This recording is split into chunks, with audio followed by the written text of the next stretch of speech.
Hey everyone, today I'm going to show you how to open a UDP port in the Windows 11 Firewall. Without any further ado, let's get started. First, make sure your Windows 11 computer is completely loaded up and ready to go. Once your PC is up and running, we can begin the process. Navigate to your Windows Start menu located in your taskbar and click on it. Once the Start menu opens, type in Windows Firewall and press Enter. This will bring up the Windows Firewall menu, which is where we'll be making all the necessary changes to configure your UDP port settings.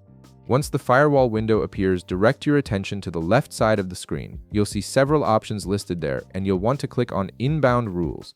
This section controls which incoming connections are allowed through your firewall.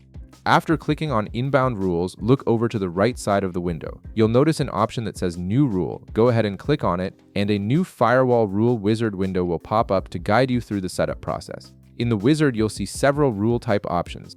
Click on the Port Radio button to select it, as this allows you to specify which port you want to open. Once you've selected port, click Next to move forward. On the next screen, you'll need to choose the protocol type.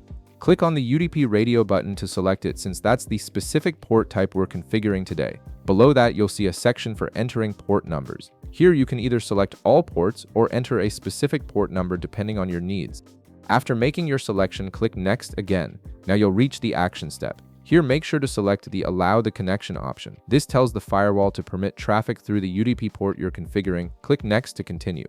On the following screen, you'll be asked where you want to apply this rule. You'll see three checkboxes: Domain, Private, and Public. Select the network profiles where you want this rule to be active, then click Next once more. For the final step, you'll need to give your firewall rule a name.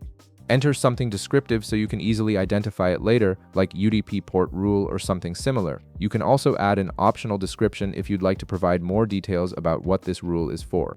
Once you've entered your name and description, click Finish, and your new UDP port rule will be created and activated. And that's it. You've successfully opened a UDP port in your Windows 11 firewall. If this video helped you out, be sure to leave a like, subscribe, and I'll see you in the next one.